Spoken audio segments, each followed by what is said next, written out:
Sometimes what's hidden is in plain sight. And one family found out that this summer at the former Mordecai Plantation right here in Wake County. CBS 17's Beairshelle Edmé takes us to the family reunion and tells the story of Mattie Curtis, a Raleigh slave who triumphed in freedom.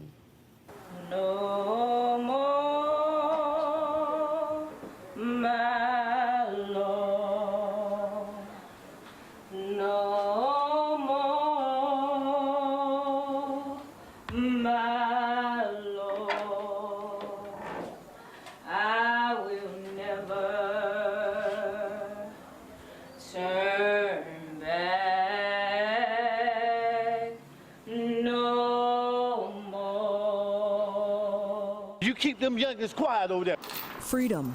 It's what Mattie Curtis, a Raleigh slave on the Mordecai Plantation, wanted.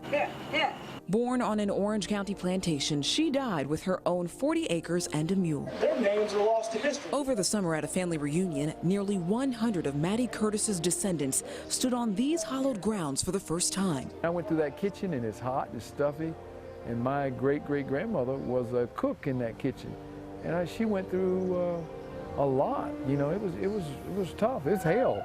It's hell. That's Hell's Kitchen. For 69-year-old Paul Pope, that home on Wake Forest Road always intrigued him. I'd see this house and I'd say, wow, you know, I wonder what went on there. That house across from his childhood church was the Mordecai Plantation. And I did not realize that I had any history across the street.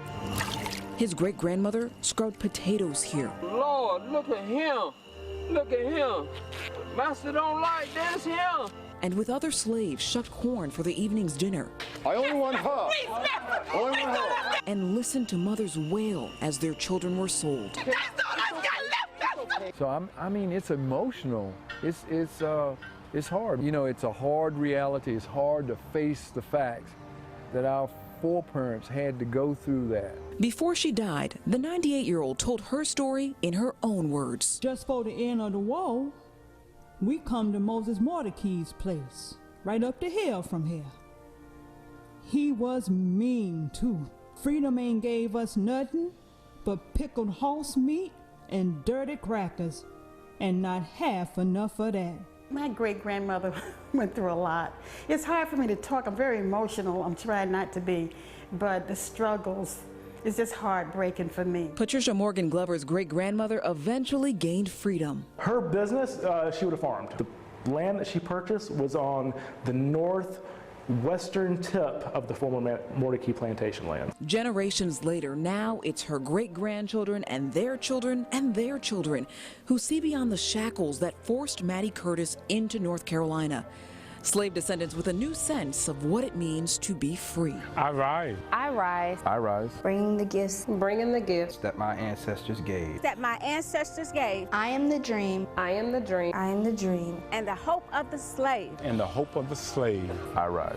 I rise. I rise. I will never turn back.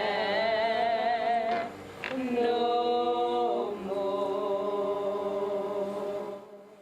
The Curtis family hopes to continue learning about Mattie, and in the meantime, the Mordecai family hopes to do the same. I reached out to a living descendant right here in Raleigh, and Sam Mordecai told me this, quote, being connected closely to slavery as a descendant of slaves or slave owners is a torturous combination of pain and pride. My ancestors benefited from the labor and suffering of slaves like Mattie Curtis, and we all know now that that was not right. Reporting, I'm Beairshelle Edmé with Hidden History Unveiled.